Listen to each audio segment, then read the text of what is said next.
It's good to see you this morning. We'll take a song, we'll turn to page 619, the first song. Brother Kyle Hayden at song service. Brother Kurt Hayden at song service. Brother Kyle Hayden at scripture from Matthew 6. Brother Eric Dixon at open prayer. And Brother Mike at closing prayer. It is good to see you all here today. Our prayer list from both Sundays was last week. Ellen Mitchell's reactions, Ronnie Martin's mother, that voltage. Lizzo Hall from Open Prairie, Michigan. Amy McAllister. Tim Butler, Sue Butler's son. And Paul Williams at Tennessee Bible College, still battling cancer. And especially keep in your thoughts and prayers with Lois and her family, especially her mother, it's ICU still, recovering after surgery. So keep all those in your thoughts and prayers this week. As far as upcoming events, our men's business meeting is today at 5. March the 22nd, we do Justice Services and Fellowship Meal. And March 29th, we do this Sunday worship in Meadows. The improvisation verse for the week is Hebrews 11, verse 1. Now, faith is the substance of things hoped for, the evidence of things not seen. If I left anything or anyone off, we'll see you for service. Thank you again for being here.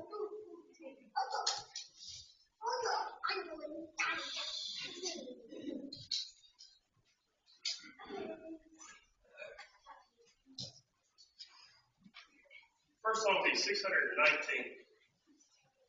619.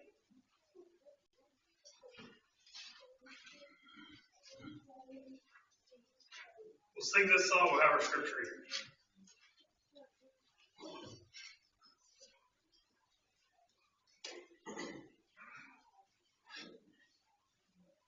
Take time to be holy, speak of with thy Lord, abide in him always, and feed on his word. Make friends of God's children. Help those who are weak, forgetting and loving his blessings to see. Take time to be holy. The world rushes spend much time in secret with Jesus alone. I'm looking to Jesus.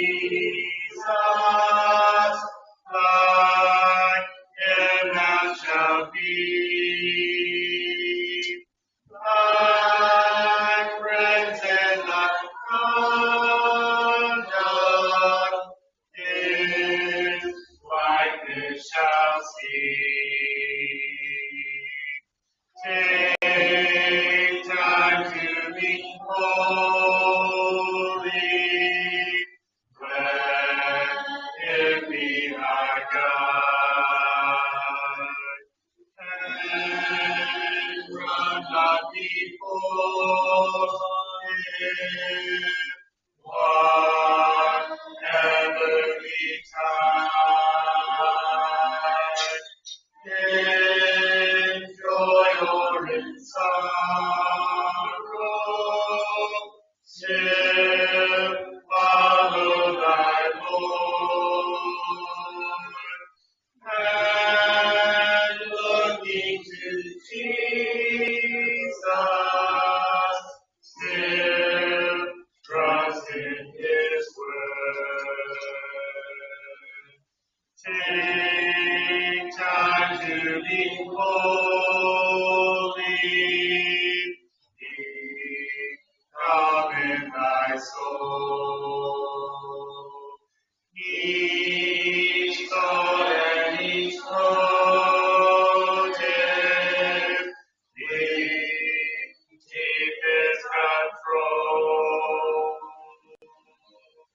Thus led by his Spirit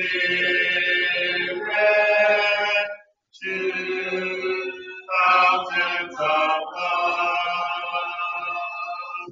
how soon shall be lifted for service above.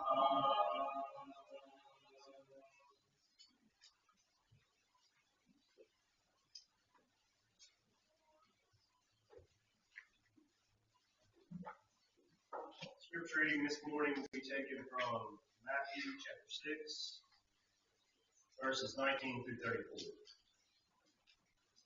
Lay not up yourselves treasures upon earth, where moth and rust doth corrupt, where thieves break through and steal.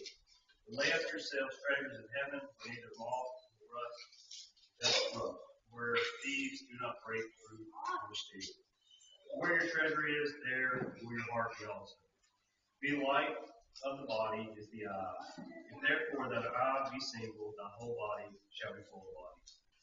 But if thine eye be evil, thy whole body shall be full of darkness.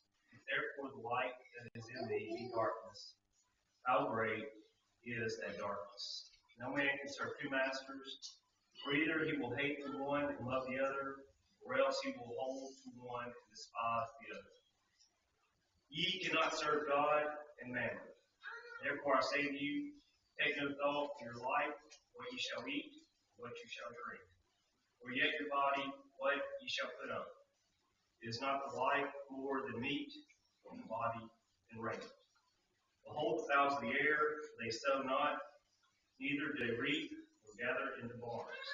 Yet your heavenly Father feedeth them, and are ye not much better than they? Which of you, by taking thought, can add 1 cubit to his stature? And why take ye thought for raiment? Consider the lilies of the field, how they grow. They toil not, neither do they spin. Yet I say unto you, that even Solomon in all his glory was arrayed like one of these. Wherefore, if God so clothed the grass of the field, which to this day and tomorrow is cast into the oven, shall he not much more clothe you, O ye of little faith? Therefore take no thought, saying, what shall we eat? Or what shall we drink? For wherewithal shall we be clothed? For after all these things do the Gentiles seek, for your heavenly Father knoweth that ye need all these things. But seek ye first the kingdom of God and his righteousness, and all these things shall be added unto you.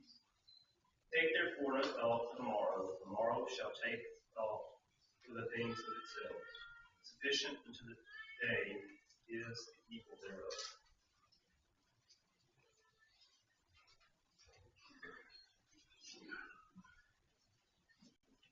$557. 5-7. Rock of Ages. After we sing this song, we'll go to God in prayer. 557. Rock of Ages, fled for me. Let me find myself in thee.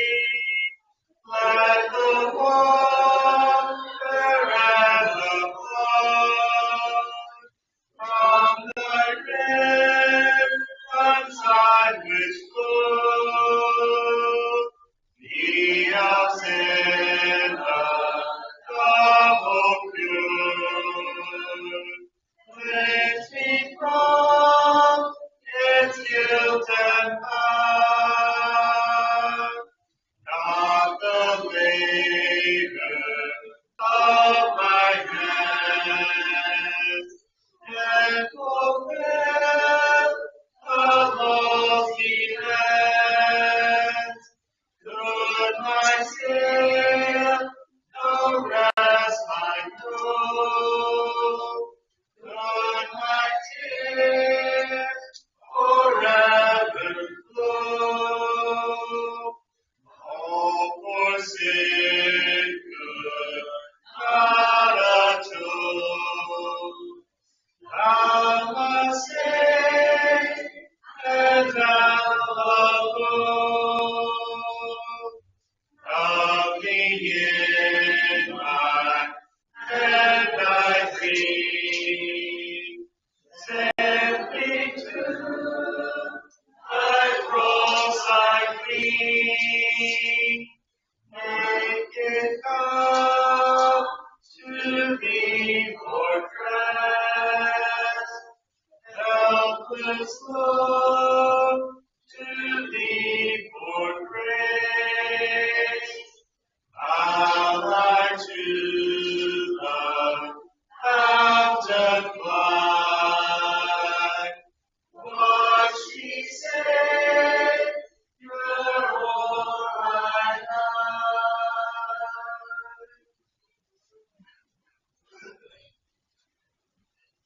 Let's pray. Father, we're thankful for this opportunity we have to come and worship Thee. Father, we pray that everything that's said and done this day is in accordance with Thy will.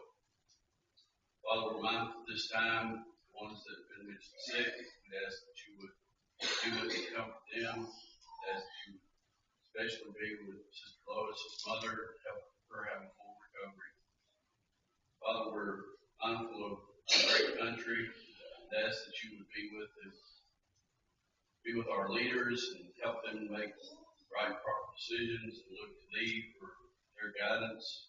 Father, we're mindful of the ones that are still recovering from the storms. We'd ask that You would be with them, be with the ones that help them. Father, we're also mindful of the sickness that's going through our country, and we'd ask that You would be with the doctors, be with the scientists, and help them to find some cure for this. Father, we're also mindful of those that have lost loved ones due to these events, and we'd ask that You would comfort them. Father, now as we go through the remainder of this service, we'd ask that You would be with Brother Rod, help him to have a good recollection of the things he's prepared to say to us today. Father, if we have some that have never named Thy name, we'd ask that today might be the day that they would. Forgive us of our many sins. In Christ's name, amen.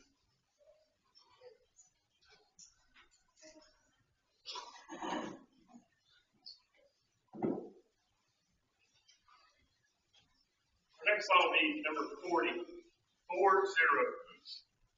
Be with me, Lord. 40.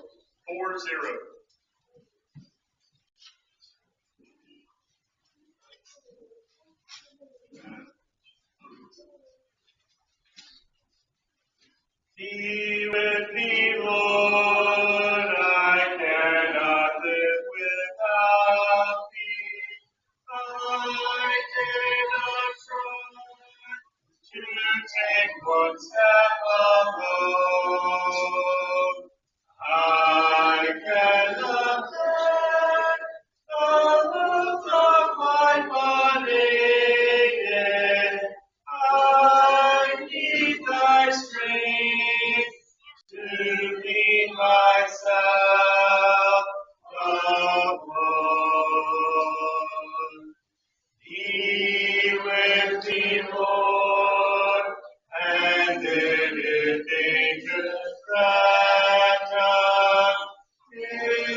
storms of trial, your burst above my head.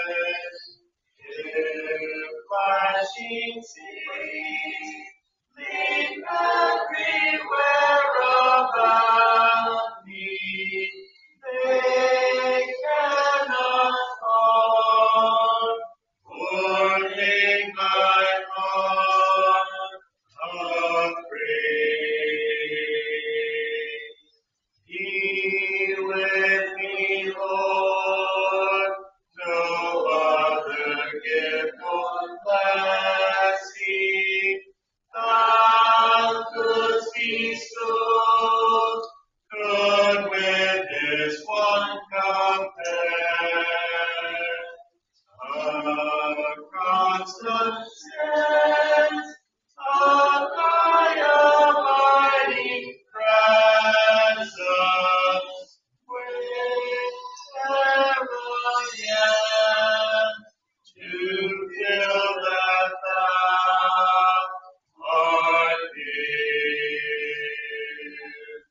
Be with me, Lord, when loneliness overtakes me, when I must flee amid the fires of pain. And when shall come the hour of my departure? Oh, world's unknown. Oh, Lord, be with me then.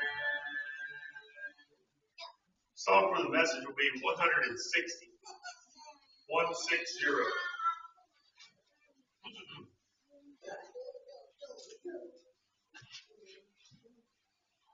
Glory to his name. 160. If you'd like to stand and sing this song, you may.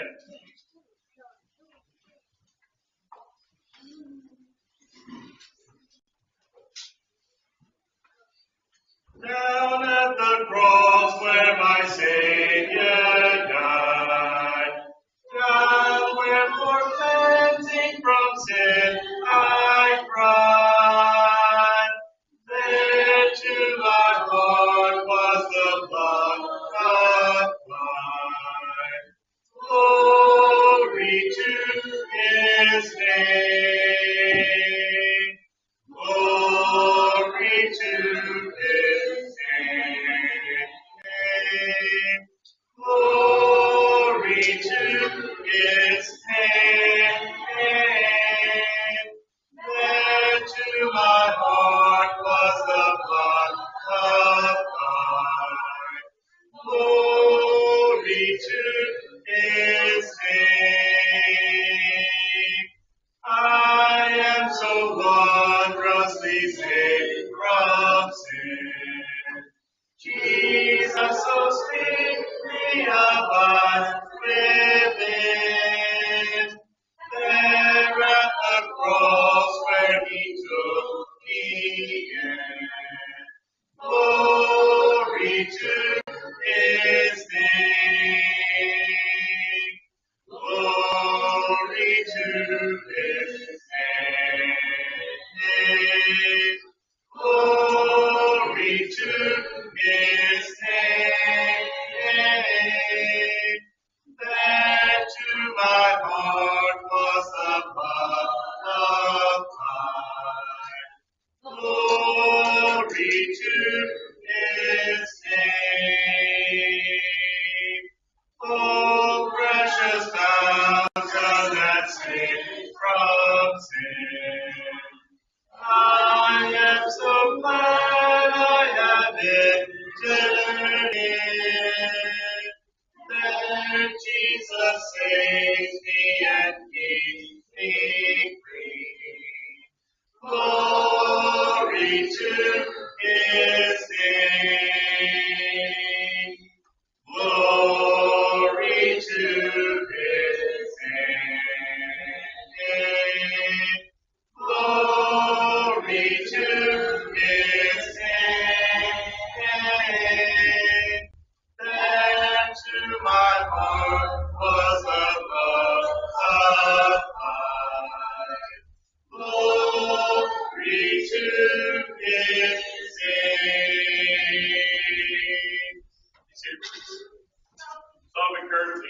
674.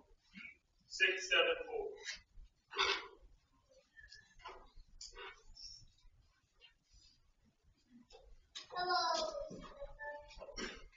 Good morning. It's good to be with you. Appreciate you so much for being here, for the help that we have, the abilities that we have, the conveniences that we have to get together to do what God has commanded us to do, to gather together on the first day of the week, to offer worship to Him, praise and honor His name, glorify His Son, to consider for a few minutes the many blessings that we have in life. And I'm glad to be with you, and I'm glad to be a part of this service today. Worldwide pandemic, national emergency. Are we all going to survive? That's the question that seems to be predominantly dominating every discussion that is going on in today. But I'm here to submit to you, unfortunately, none of us are going to survive. It may not be the coronavirus that gets us. It may not be a heart attack. But the facts are that death is a part of life. And we are, in some form or fashion, all going to pass away. Or the Lord will return. Either way, we need to be very careful. We have our minds set on the right thing. I titled our lesson this morning, You Can't Have Too Much Of, and I filled in with a blank. I'm going to ask you to fill in the blank. You can't have too much of. Eric and I were having a discussion yesterday morning at breakfast. We were talking about the run on ammo. Eric says, you just can't have too much ammo. You can fill in that blank with a lot of different things. What would you fill the blank in with? I think if you asked a multitude of people, most people would fill it in with, well, you can't have too much money. We can fill it in with a lot of different things, but if you ask that question to 100 people, I suppose, how would they fill it in? I would dare to say that probably none would say religion or faith. Most of them would fill in the blank with something else. You look around. Sonia and I went Friday morning to Sam's. There was a multitude of people. I mean, it was covered up. The parking lot was full. And we went in and walked around. Sonia had to do some things, so she waited in the car for a minute. I went on in. I looked at all the people in there. The lines were all the way back to the middle of the store trying to get out of that store. There was, hundreds of people in there. Getting things, stockpiling things, hoarding things, sacking their boxes of stuff, multiplicity of boxes of stuff, getting ready for whatever the impending situation called for in the future. And that's the way of life. When people see an emergency, do we have enough there? Is there enough to take care of what's going on in life? This is what we read in Matthew chapter 6 and verse 34. This quoting Jesus in the Sermon on the Mount. Take therefore no thought for the morrow. For the morrow shall take thought for the things of itself. Sufficient unto the day is the evil thereof. Jesus, in the Sermon on the Mount, told us that we're not to be too concerned about the future. We need to be concentrating on the things of today. And I want us to understand that word thought there, spoken by Jesus, is not the same idea that we have when we say a thought. It's just not the mental process that Jesus is talking about here. We need to be thinking about how we're going to handle things and what we're going to do. But Jesus is saying here, don't be overly concerned about what the future holds. Don't be anxious. Don't be sweating it. Don't be over worried about what is going to happen tomorrow or the next day or a week from now or a month from now or what's going on. Don't be all worked up about that. Don't be planning all the things that you do, where you spend your money, your time, and your energy, your effort, doing the things that are going to be about that. Think about today. What's today hold? What is important in your life that needs to be taken care of today? That's what we need to be focused on. And more specifically, not just necessarily the physical things in our life that are going on in our life. We need to be more importantly thinking about the spiritual things in our life. Are we accumulating for ourselves those things that are making us better spiritually and preparing us for the future after this life is over? That's what Jesus is saying. Don't take no thought about tomorrow. Take thought about today and make sure that you've got everything in hand about today and what it and in light of what is going to be happening in the future. Should you pass from this life or should the Lord return? You have your Bibles. I want to look at a man who was faced with a national emergency in his day and age and how he handled that particular situation in his life. You have your Bibles. Let's look at Psalms chapter 3, verse 1. We're going to read the whole psalm. It's not very long, but I want you to pay close attention. I want us to look closely at how this man handled a national emergency that he was facing on this particular situation. In Psalms chapter 3, verse 1, it says, Lord, how are they increased that trouble me? Many are they that rise up against me. Many there be which say of my soul, there is no help for him in God. But thou, O Lord, art a shield for me, my glory, and the lifter up of mine head. I cried unto the Lord with my voice, and he heard me out of his holy hill. I laid me down and slept. I awaked, and the Lord sustained me. I will not be afraid of 10,000s of people that have set themselves against me round about. Arise, O Lord, save me, O my God, for thou hast smitten all mine enemies upon the cheekbone. Thou hast broken the teeth of the ungodly. Salvation belongeth unto the Lord. Thy blessing is upon thy people. David was confident. He had the ability in the midst of a trying situation, a national emergency, to be able to lay down, he said, with calmness and to face the next day without worry in his life. It's important as we look at this passage of Scripture, and they say in your Bible, David wrote this particular psalm in face of a great tragedy in his life and a national emergency, a life-threatening experience, when he expressed the calmness with which he could deal with the things in his life. This was an account written in surrounding the account in 2 Samuel chapter 15, in the attack or the impending attack of Absalom, his son, to overtake or to kill him and overtake the kingdom of Israel. And in 2 Samuel chapter 15, beginning at verse 12, it says, Absalom sent for Ahithophel, the Gileonite, David's counselor from his city, even from Gilead, while he offered sacrifices, and the conspiracy was strong, for the people increased continued with Absalom. David at this particular time was faced with a conspiracy among not all, but many and most of the people of the nation of Israel. David was the king. He was the one in authority, and all of a sudden all these people are rising up to destroy what he had, to take his life, and to end what he had in his life. Verse 13, it says, And there was a messenger come to David, saying, The hearts of the men of Israel are after Absalom. And David said to all the servants that were with him at Jerusalem, Arise, let us flee, for we shall not else escape from Absalom. Make speed to depart, lest he overtake us suddenly, and bring evil upon us, and smite the city with the edge of the sword. David faced a national disaster. It was a national emergency that he was now facing in his kingdom and with his people. It could have been a disastrous situation, and people could have lost their lives because of what was going on.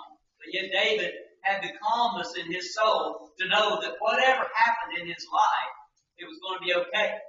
In verse 23 of 2 Samuel, chapter 15, it says, And all the country wept aloud with a loud voice, and all the people passed over. The king also had passed over the brook Kidron, and all the people passed over toward the way of the wilderness.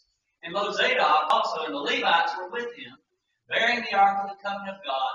And they set down the ark of God, and Abdiah went up until the people had done passing out of the city.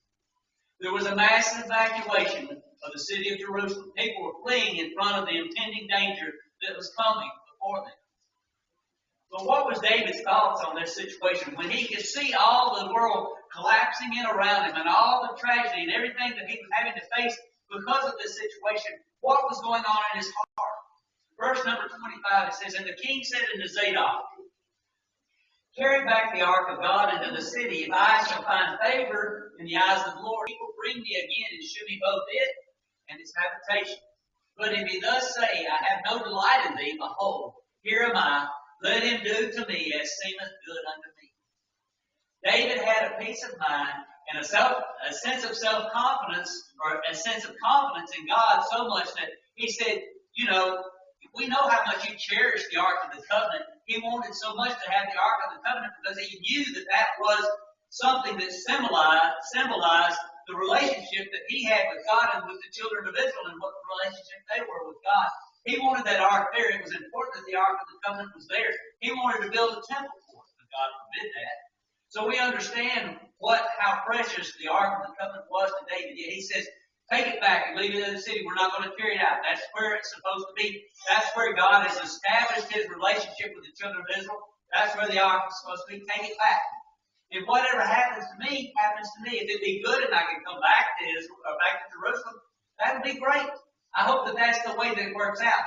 Nevertheless, if it be the will of God that I don't make it back and that something should happen to me, I'm okay. Whatever God's will, let that be. Is that the confidence that we have in our lives today?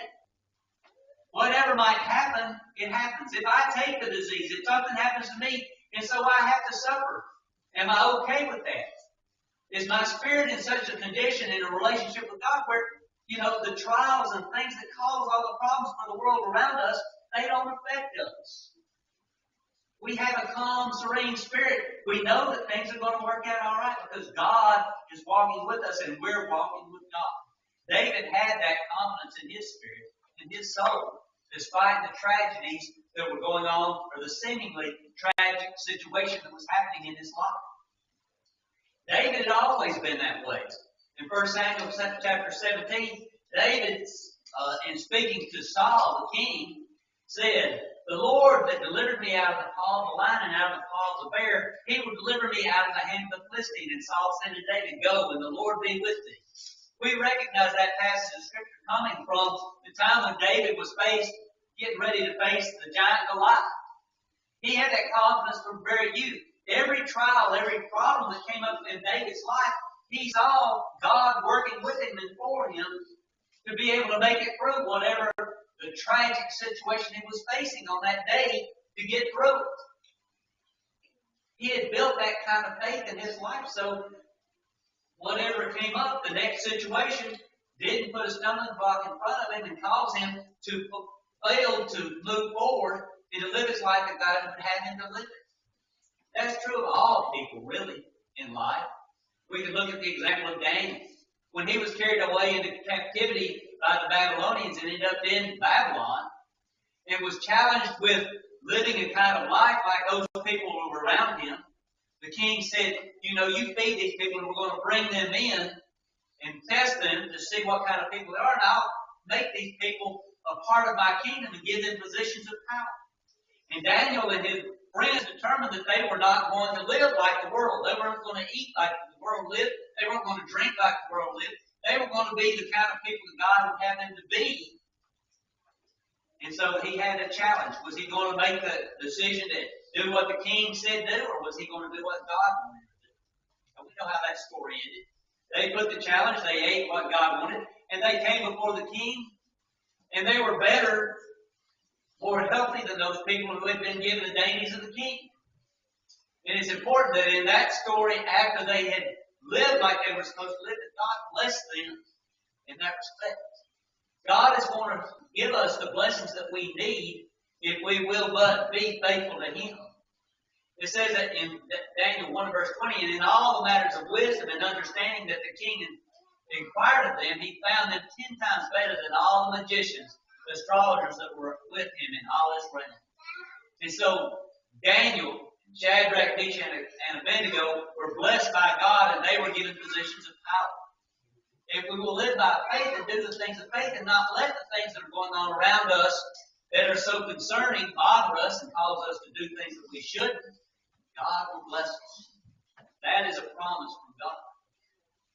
But many people will say, I understand what you're saying. I know that we need to have faith in God. I know that we need to just trust in God. But, there's always a but, it seems like, after that for most people. But, I need to just go ahead and people will, start spending more of their money towards a accumulating these things and hoarding these things. And they'll start stockpiling stuff rather than starting to spend more time in Bible study, more time in prayer, and more time in doing the things that are righteous and holy. They start accumulating the things of this world and thinking that those things will spare them or help them to get through the trying times. I submit to you that our trust in God and our faith in God is what's going to get us through whatever the consequences are.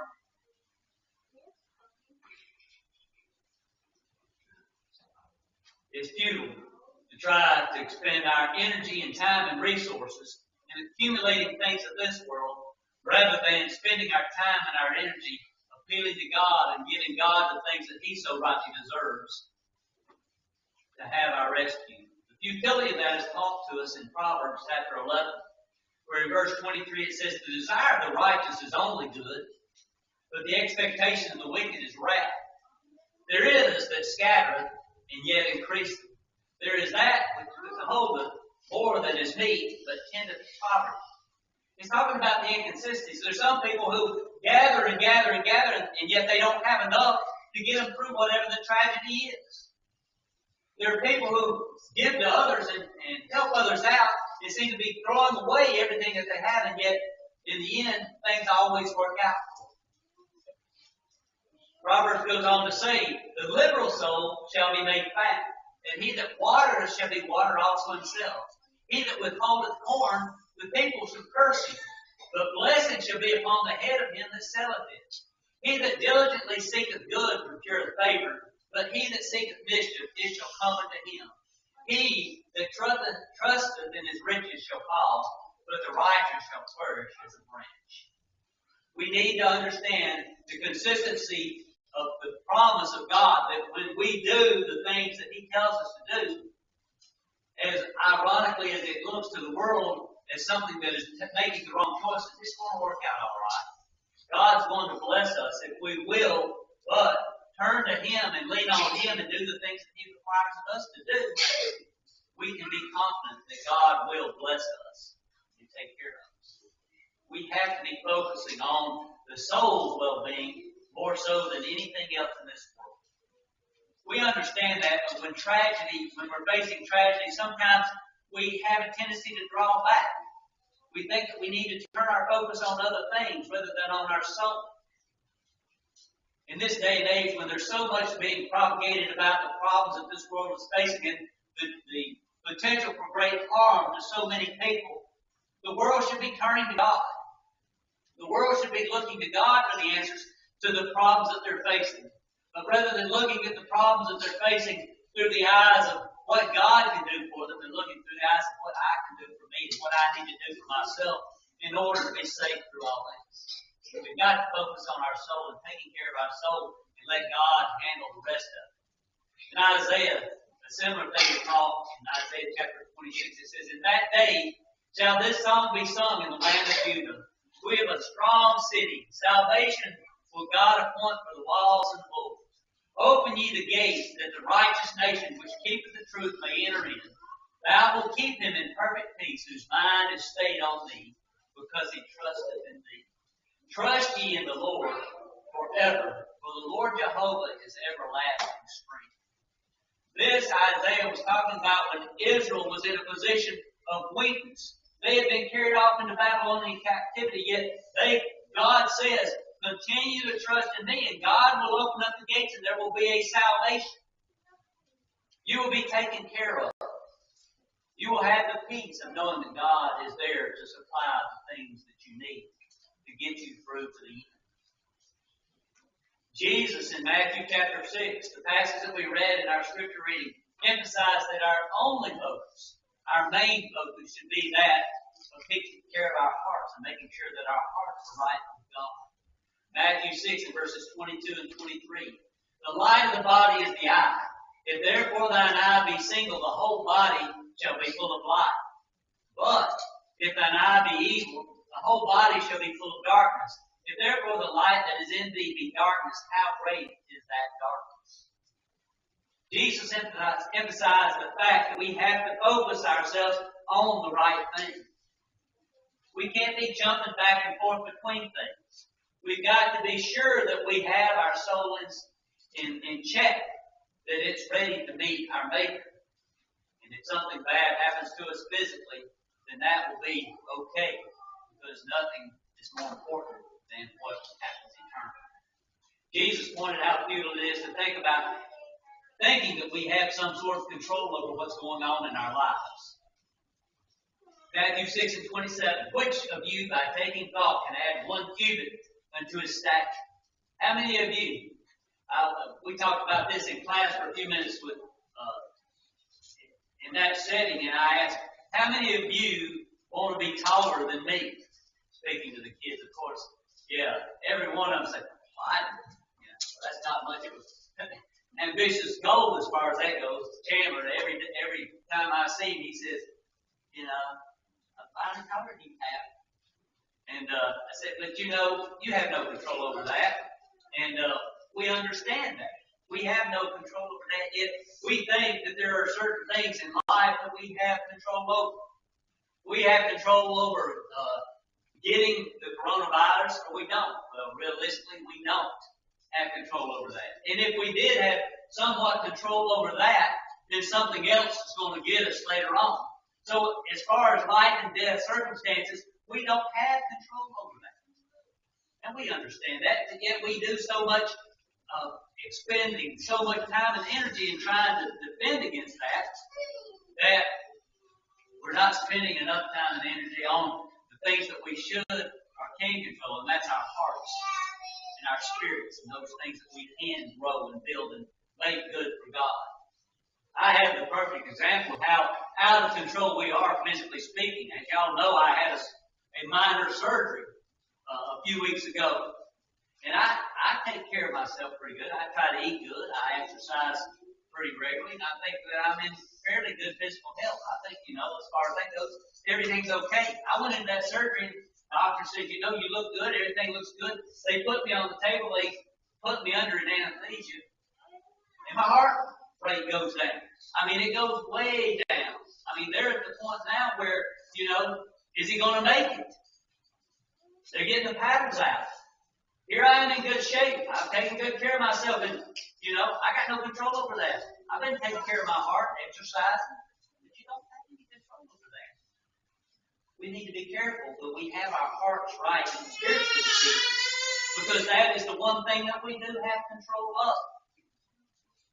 And we can be ready should something tragically happen to us. David's confidence was not in the abundance of what he had. He was king, had lots of power, had many people at his dispense. He had all the physical and financial things that a man could want in this world. But he didn't rely upon any of that. David relied upon God. He relied on God's power, God's ability to take care of it, and on the promises of God to take care of it. I want us to examine just a few things that David said in Psalms about how he trusted God. In Psalms 18 and verse 2, it says, the Lord is my rock and my fortress and my deliverer, my God, my strength, in whom I will trust, my buckler, the horn of my salvation, and my high tower. Psalms 31 and verse 20 said, in thee, O Lord, do I put my trust. Let me never be ashamed. Deliver me in thy righteousness. Psalms 56 and verse 4. In God will I praise his word. In God have I put my trust. I will not fear what flesh can do it to me. Psalms 91 and verse 2. I will say of the Lord, he is my refuge and my fortress, my strong and my God. In him will I trust. And then Psalm 143 and verse 8. Cause me to hear thy loving kindness in the morning, for in thee do I trust. Cause me to know the way wherein I should walk, for I lift up my soul unto thee. We see David in his heart and his confidence in God, and where he places his strength in knowing that God has promised to take care of him. David spent lots and lots of time writing these words of inspiration. He dwelt on God, the things of God, what God wanted for him and what was expected of him in his life. He was focused on his heart and what he could do about his heart. How many times do I say in my life, I trust God to take care of this situation? God is my strength. God will do what needs to be done in this situation so that things will be right with me. Do we have the kind of trust that David had? Is that something we carry with us on a daily basis? That when we are faced with complications in our life, problems in our life, that we can step back and say, God's going to take care of this. I trust God to handle this in the right way, and everything's going to be okay.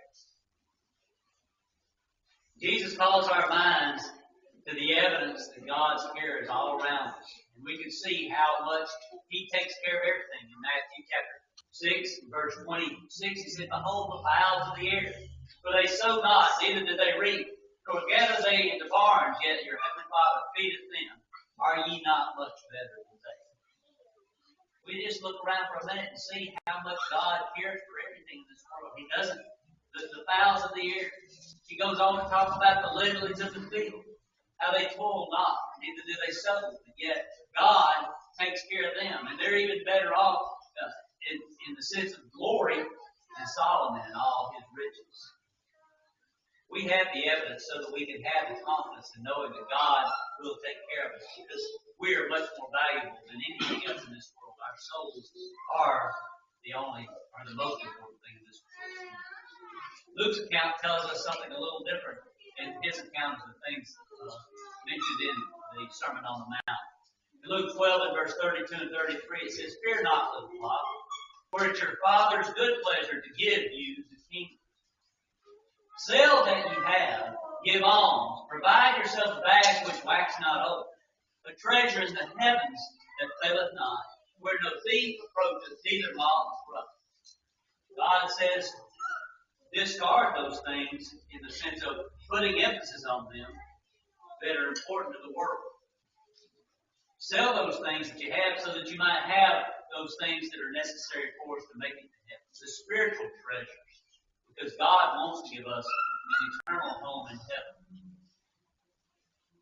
Paul reminded Timothy about the attitude that the rich were to have towards the things of this world. He says, charge them that are rich in this world, that they be not high-minded, nor trust in certain riches, but in the living God who giveth us richly all things to enjoy. That they do good, that they be rich in good works, ready to distribute, willing to communicate, laying up in store for themselves a good foundation against the time to come, that they may lay hold on eternal life. God has told us, and we're all rich, that we need to be very careful that our confidence, our security is not in the physical things that we have in this life, but we are to use those things to benefit others as well. We're not unique in this world in having to face the challenges of life. Everyone who's come through the path of time has had to meet national emergencies in their lives. In Hebrews chapter 11, the book of the great chapter on faith, he ends that chapter talking about a great number of people. And I wanted to just look at some of the things that these people faced in their lives as they came through successfully. Hebrews 11, verse 32, it says, And what shall I say more? For the time would fail me to tell of Gideon, and of Barak, of Samson, and of Jephthah, and of David also, and of Samuel, and of all the prophets, who through faith subdued kingdoms, wrought righteousness, obtained promises, stopped the mouths of lions, quenched the violence of fire, escaped the edge of the sword, out of weakness were made strong, waxed valiant in fight, turned to flight the armies of the aliens. Women received their dead, raised to life again. The others were tortured, not accepting deliverance, that they might obtain a better resurrection. And others had a trial of cruel mockings and scourgings, yea, moreover of bonds and imprisonment. They were stoned, they were sawn asunder, were tempted, were slain with the sword. They wandered about in sheepskins and goatskins, being destitute, afflicted, and tormented, of whom the world was not worthy. They wandered in deserts and in mountains and in dens and in caves of the earth. And these all, having obtained a good report through faith, received not the promise. God having provided some better thing for us, that they, without us, should not be made perfect. All these people went throughout their lives facing horrible situations. And because they had faith sufficient enough, they were able to go through these horrible things and make and have a good report from God. So I'm going to repeat the sentence again that we started with. You can't have too much. Fill in the blank. I believe that we can fill in that blank, but you can't have too much faith. Faith is the substance of things hoped for, the evidence of things not seen. Do we have enough faith to get us through the things that we face in this life? God had Christ to go down the road of Calvary in order for him to get back to him in heaven. We can't be anxious over the things of this world. We have to be able to face them down and get over them and do it the way that God has told us to do. We don't know what the future holds. We don't know what the road ahead looks like. It may be that it is a road full of sickness. It may be that it's a road of famine or distress in that form, some natural disaster. Or it may be a road that goes by the way of the sword, some military action or something like that. We don't know. We cannot predict the future and really cannot control it. What we have to do is to question in our hearts and our minds, do we have the faith to make it through whatever is presented to us in this life? Do we have the faith enough to be able to overcome whatever is put before us so that we can make it to heaven? Do you believe that Jesus Christ is the Son of God? I would think that most everybody here would say yes to that. Are you willing to submit to Him, to turn from your sin that's in your life by repenting of it, and then being obedient to Him by confessing Him as the Son of God, and being baptized in His blood for the forgiveness of your sins? That will be what gives you the strength to make it through. Being a child of God, being a disciple of Jesus Christ, and then the things of this world won't really matter as much to you. Many times people become a child of God and they do things that prevent them from having the faith that they should have in order to be able to make it through. The world and the problems of this world and the things of this world get in the way. And so they don't have the faith when they're confronted by problems. No matter what the nature is, they turn their back on them. I hope there's not anyone here that has gone into the situation where they're away from the Lord because of their unfaithfulness to God. But thanks be to God that He's given us another way, given us a way to get back to Him as a child of God by confessing the sins in our life, repenting of it, praying God for forgiveness. We have an opportunity to build our faith, to become like God would have us to be. But the choice is ours. What will we rely on? Will we rely on our own personal strength and power, or will we rely on God? You need to answer that question. You need to make a change in your life. I hope you will. Together we stand while we stand.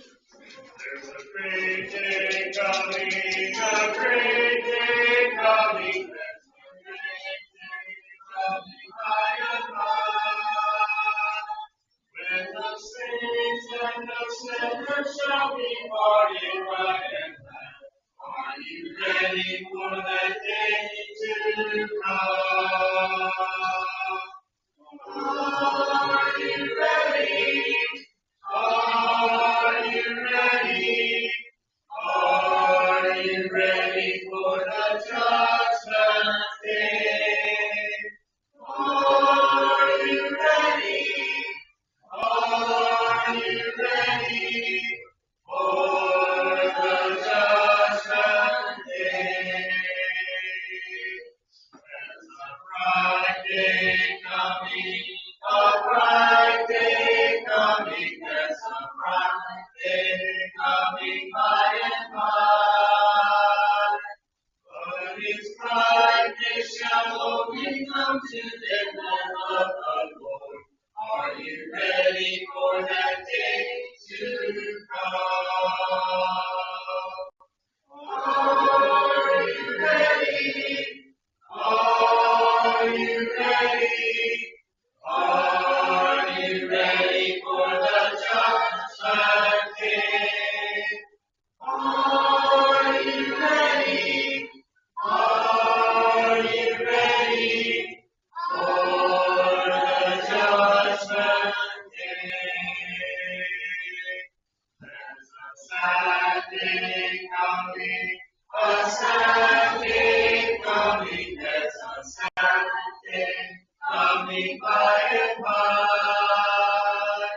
when the sinner shall give his to me, for I know ye not. Are you ready for that day to come? Are you ready? Are you ready? Are you ready for the judgment day? Are you ready? Are you ready for the judgment day?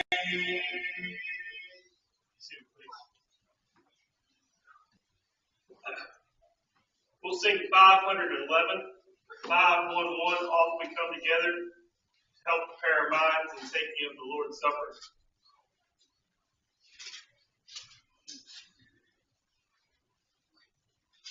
511.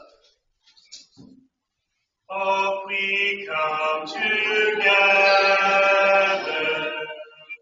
off we sing and pray.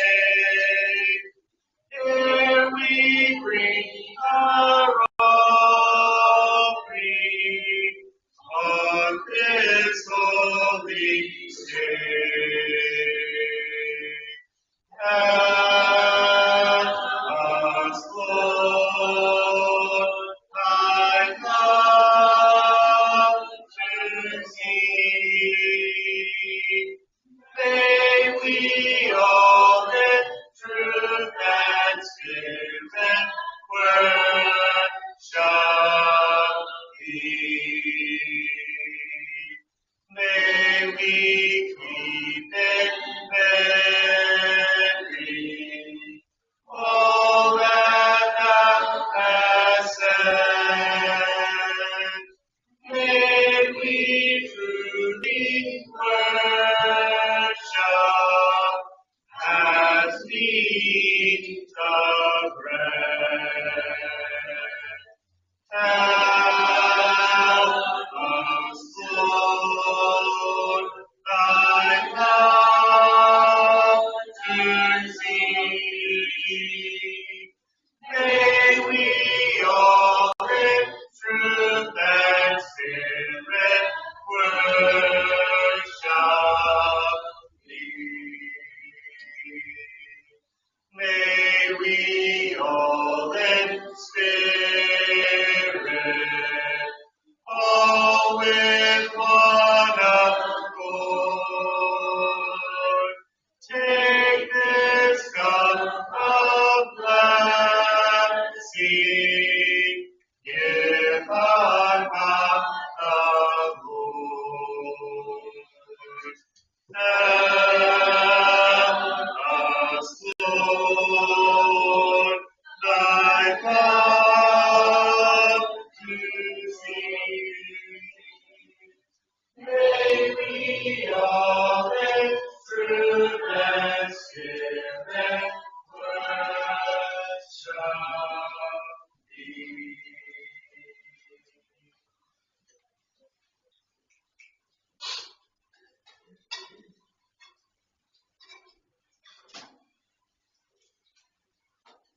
Dear Heavenly Father, we're praying for another day. We can come here to worship. Help us as we're about to take of the bread and help us remember it represents your Son's Christ's body, which is broken on the cross for us. In Christ's name.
Heavenly Father, we ask you now to bless this cup, represents your Son's precious blood that was shown on the cross for our sins.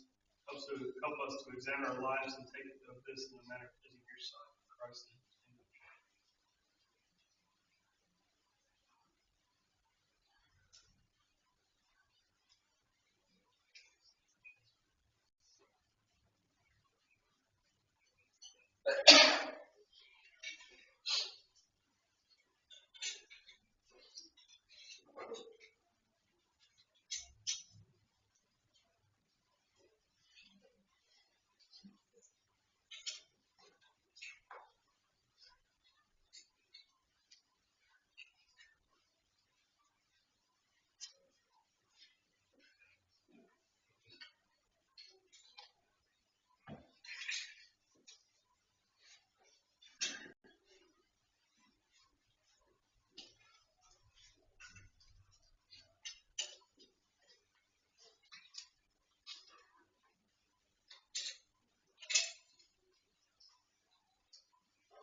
Pray with me, please. Father, we're so thankful for everything that you give us, that you supply for us. Let's never take those things for granted. We pray that we can be pleased to honor and glorify your name. It's in your Son's name we pray.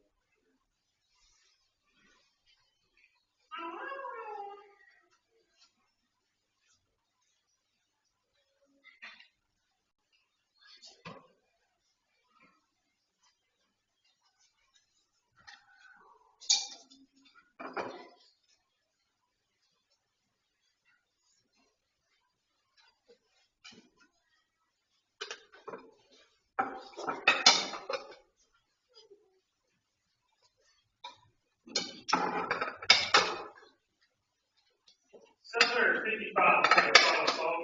755. I want to express my appreciation for everyone being here today. Hope that you can be back with us tonight at 5 p.m.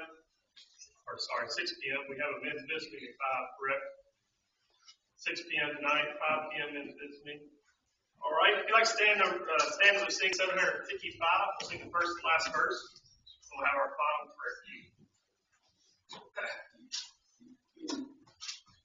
When the trumpet of the Lord shall sound and time shall be no more, and the morning breaks eternal, bright and fair, when the sand of earth shall gather over on the other shore, and the roll is called of yonder, I'll be there.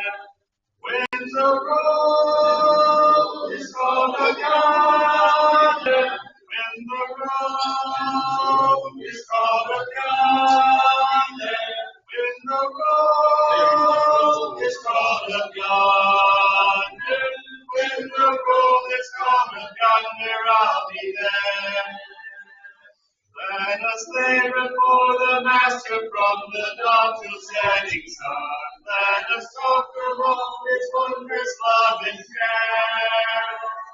And when all of life is over and our work on earth is done, as the roll is called of yonder, I'll be there. When the roll is called of yonder, I'll be there. When the roll is called of yonder, I'll be there. When the roll is called of yonder, when the roll is called of yonder, I'll be there.